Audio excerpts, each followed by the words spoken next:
What's going on, guys? This is Cole from Voice of the Young World. We're here in the SEFG offices to interview Shawn Gee. If you don't know who that is, it's Drake's business manager and Wayne's tour manager on the new I Am Still music. Let's go. Shooting for the stars, shooting for the stars. I got my eyes on the target, y'all, and all I gotta do is lock and load, lock and load. What's going on, everybody? This is Cole from Voices of a Young World. I'm here with Shawn Gee.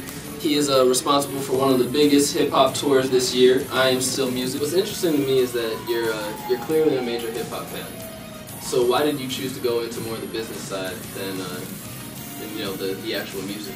I am a major hip-hop fan, but I'm also a finance geek as well. And, you know, at a certain point I realized that, you know, this is a career where I can merge both my love of finance with my love of music, and jumped out on my own and started my own business. With Wayne in particular, clearly he had just gotten out of a little stint behind bars. Mm-hmm. So I mean, how was he feeling about getting back on the road?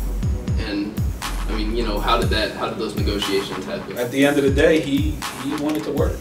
You know, one of the things that, you know, his management, Cortez Bryant, G. Roberson, Al Branch, and Wayne himself, one of the things that they did is they sort of planned for his time away. So, you know, he released 2 albums during his time away. You know, he had many features during his time away. Like, he stayed hot.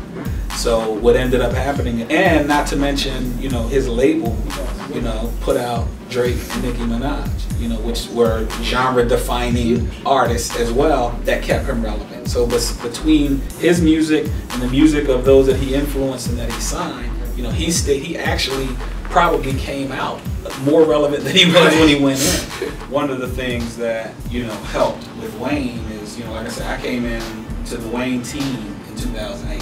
You know, by that time, Wayne had been in the game for 10 years. And what a lot of people don't realize is Wayne spent a lot of his years on the road. You know, so he, you know, the sort of core tenets of touring, having a core fan base, building that as you build your catalog, you know, knowing how to perform. You know, that's one thing that people underestimate. People think you got a hit song on the radio and, you know, everybody's singing it. Here's a mic, here's 5,000 people. Perform. Knowing how to perform, knowing how to engage your crowd. All those things Wayne already had.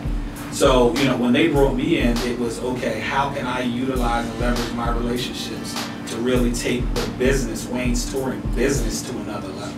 I'm just wondering what prevents some acts from, you know, being able to sell out a tour that's major theaters, major amphitheaters all over the country. But, you know, from a touring perspective, there's no way to get around getting out there and building that fan base one by one, because at the end of the day, the fan has to consciously make the decision to buy a ticket. So the problem is a lot of artists try to skip steps. A lot of artists try to say, I want to be an arena act when they've never played a club.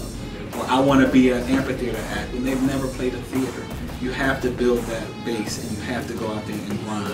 And that's the biggest reason. I mean, there are other reasons why, but that's the biggest reason why you don't see more headline touring acts, because they don't build their base. Hip-hop has kind of had a golden age, where, I mean, you know, people consider the Biggies, the Pacs, Nas, that's kind of the golden age of hip-hop.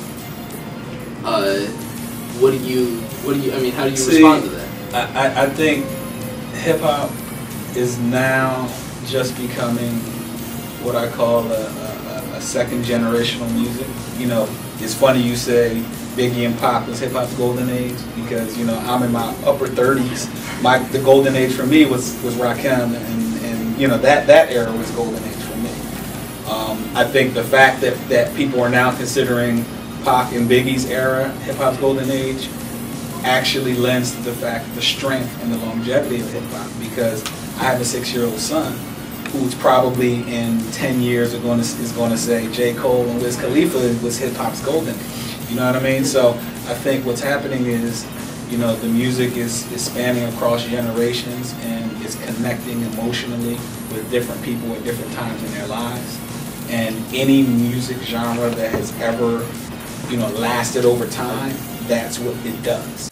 Shooting for the stars, shooting for the stars. I got my eyes on the target, y'all, and all I gotta do is lock and load, lock and load it.